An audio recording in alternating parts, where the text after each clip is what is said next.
ଶେଷରେ ପରାସ୍ତ ନିଶ୍ୱାସ ଏ ପାନ୍ଥଶାଳାରେ ଉଦୟରେ ପାନ୍ଥଶାଳା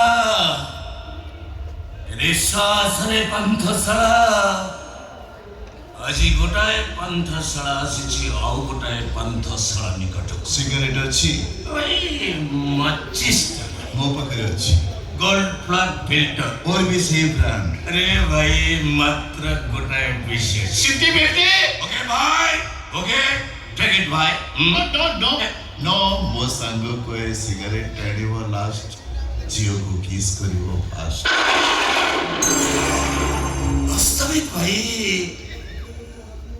वास्तविक सच्ची गोटाए निहारा आनंद था अच्छा भाई वर्षा अंधार राति रे पान्थशाला रे कोन करू ମୁଁ ଯଦି ତମକୁ ସେଇ ପ୍ରଶ୍ନ ପଚାରେ रुचि मोहजिला अतीतर को खोजुछि मो अतीतर प्रेमिका को खोजुछि यह ना सहित मो ना कुजड़ी पान्थशाला कांतरे मो गोटी गोटी करे स्पष्ट भाव रे लिखि दे जाइथिली ମୁଁ ଖୋଜୁଛି ମୋ ପ୍ରେମିକକୁ ଯାହାକୁ ମୋ ନିଜ ଜୀବନଠୁ ବେଶୀ ଭଲ ପାଉଛି। अरे भाई तोर पुणी प्रेमिका नो नो नो नो ता मो भीतरर प्रेम कृष्ण सुदामार प्रेम गाड़िया बंधु महांती प्रेम अच्छा भाई बंधु को कथा कहूछ तो बेईमानଟା ଚିହ୍ନି ପାରିଲାନି ଭୁଲ ବୁଝିଲା ମତେ। अरे भाई बंधु माने जेतबळे जीवन रे आसंती हसर पसरा नहीं आसीतांती गला बळे दुखर श्रावण रे समाने विजयी देई चली जांती କିନ୍ତୁ ବନ୍ଧୁ ବେଳେ ବେଳେ ଏମିତି ବି ହୁଏ କାହା ଓଠରେ ହସ ଦେବାକୁ ଯାଇ ମଣିଷ ତାର ଶତ୍ରୁ ପାଲଟି ଯାଏ ତା ଲୁହର କାରଣ ପାଲଟି ଯାଏ ଯେମିତି ମୁଁ ମୋ ସାଙ୍ଗର ହେଇଗଲି। वास्तविक भाई ये वर्षा अंधार राति रे तम मोर एमती गप सुनिबार गोटा नियारा खुशी नियारा आनंद था अटक लगा कि भाई कोना ସ୍କୁଲ ବେଳର ସାଙ୍ଗ अच्छा ଗୋଟିଏ ସାଇକେଲରେ ସ୍କୁଲ ଯାଉ ଗୋଟିଏ ଟିଫିନ କି ଅଧା ଅଧା କରି ଖାଉ कोटी कोटी अरे भाई गुटाए शॉट को अदल बदल कर पिंदुथिबा निश्चय एई जणे झगड़ा कले तापरे आउ जणे मारी पड़िथिबा निश्चय कोटी कोटी ରାଇଟ ରାଇଟ ତମେ କେବେ ଜାଣିଲ ତମର ବି ସାଙ୍ଗ ଥିଲେ ନା କଣ गुटाए भाई गुटाए मोबाइल फोन गुटाए प्रेमिका ଦି ଜଣ ଗୋଟିଏ ଝିଅକୁ ଲାଇନ ମାରୁଥିଲୁ ସତ ହେଲେ ସେ ଶଳାଟା ଜିତିଗଲା ଗୀତା ତାର ହେଇଗଲା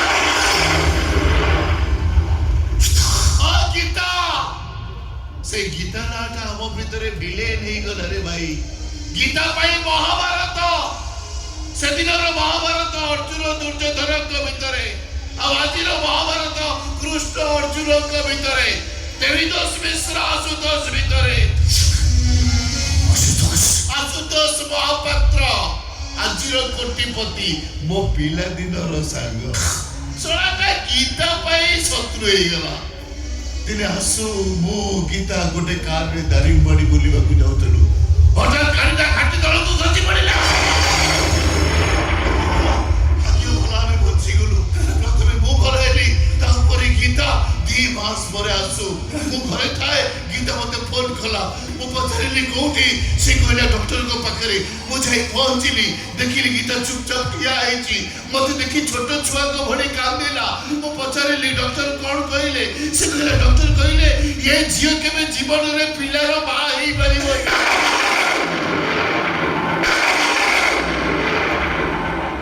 अरे भाई किस पिला रो भाई परिबने ଗୀତା ସେତେବେଳକୁ ଗୀତା ସହିତ ମୋ ସାଙ୍ଗର ବାହାଘର ଡେଟଟା ଫାଇନାଲ ସରିଥାଏ ସେତିକି ବେଳେ ଗୀତା କହିଲା ମୁଁ ବାହା ହେବିନି भाई बाबनी कौन पे बाबनी आखिर अर्थ का संतान सृष्टि करिबा न ना ଅନେକ ବୁଝେଇଛି ହେଲେ ବୁଝିଲାନି କହିଲେ ନିଜ ପ୍ରେମିକକୁ ପାଇବା ପାଇଁ ଗୋଟେ ବଂଶର ଭବିଷ୍ୟତ ସହିତ ଖେଳିବା ପାପ ହବ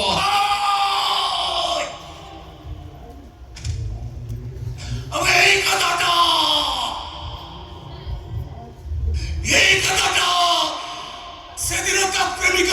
ପକେଇଲନି କାହିଁକି? ରାଣ ପକେଇଦେଲା ମୋ ସାଙ୍ଗର ରାଣ। ଜଗନ୍ନାଥଙ୍କ ରାଣ ପକେଇଥିଲେ ମୁଁ କହିଦେଇଥାନ୍ତି, ହେଲେ ମୋ ସାଙ୍ଗର ରାଣ ପକେଇଦେଲା। ଜଲ୍ଦି କହିକି ଆସୁକୁ ଏଯାଏ ସେ କଥାଟା ମୁଁ କହିପାରିନି। କେମିତି କହିବି ରାଣ ପକେଇଛି, ମୋ ସାଙ୍ଗର ଅମଙ୍ଗଳ ହବନି। ତାପରେ ଗୀତା ଆଉ ଜଣେ ଭାଇ ପଡିଲା ନା? ଏଇଠି ତ ଟୁଇଷ୍ଟ। ବାସ୍ ମୁଁ ଗୀତାକୁ କହିଲି, ଗୀତା ତମେ ଯଦି ଆସୁକୁ ବାହା ନ ହବ ସେ ସେମିତି କୁଆରା ହେଇ ରହିଯିବ। ତ ଯଦି ଆଉ କାହାକୁ ବାହା ହବ ସେ ଆତ୍ମହତ୍ୟା କରିଦବ। ଗୀତା କଣ କହିଲା? ଗୀତା କହିଲା ସବୁଠୁ ଭଲ ହବ ମୁଁ ଆତ୍ମହତ୍ୟା କରିଦେବି। ମୁଁ ତାକୁ କହିଲି ଗୋଟେ କାମ କର, ଚାଲ ମୁଁ ତମ ସ୍ୱାମୀ ହେଇଯିବି। ମିଛି ମିଛିକା ସ୍ୱାମୀ କାହିଁକି ପଚାର? ବାସ୍ କାହିଁକି? ମୋ ସାଙ୍ଗ ମୋ ପାଇଁ ଯେତିକି ମୂଲ୍ୟବାନ, ମୋ ସାଙ୍ଗର ପ୍ରେମିକା ତ ସେତିକି ମୂଲ୍ୟବାନ।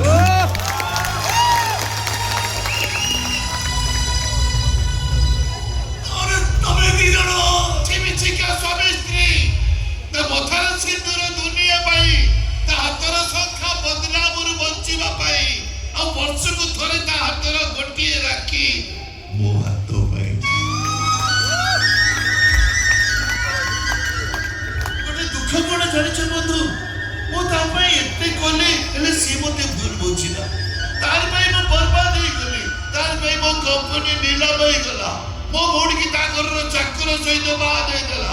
ଏମିତିକି 2 ଦିନ ତଳେ ମୋ ଭଉଣୀର ପୁଅକୁ ମାରିଦେବା ପାଇଁ ସେ ବିଷ ଦେଇଥିଲା। ଏଇଟା ସମ୍ପୂର୍ଣ୍ଣ ବିଷ। ସେ କେବେ ବି ଏମିତି କାର୍ଯ୍ୟ କରିପାରିବନି, ଆଦୌ କରିପାରିବନି ସେ। ଜାଣିଛି ମୋ ସାଙ୍ଗକୁ ମୁଁ କଣ ଚିହ୍ନିନି? ମୁଁ ଜାଣିଛି ମୋ ସାଙ୍ଗ କେବେ ଏମିତି କାମ କରିନଥିବ। ଜଣେ ଭଲ ବନ୍ଧୁ କେବେ ବନ୍ଧୁକ ଧରିପାରିବନି, ଜଣେ ଭଲ ସାଙ୍ଗ କେବେ ଶତ୍ରୁ ହେଇପାରିବନି। ଜାଣିଛ ଆଜିକି ଠିକ 20 ବର୍ଷ ତଳେ ଆମେ ଦିନେ ଏଇଠି ଥିଲୁ।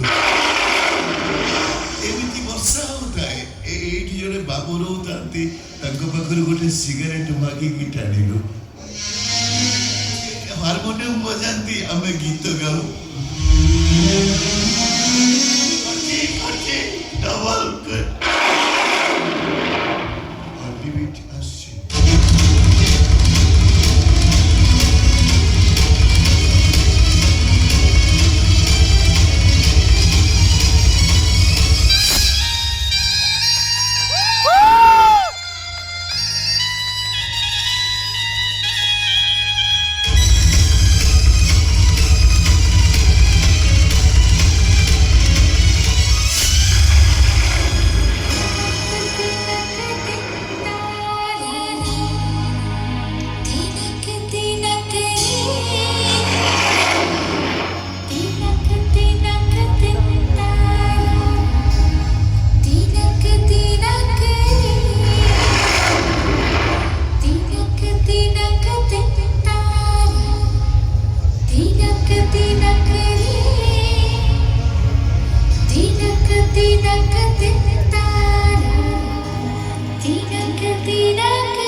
ଏତେ ସବୁ ଘଟଣା ଆଜି ପର୍ଯ୍ୟନ୍ତ ତୁମ ପାଖରେ ଲୁଚେଇକିରି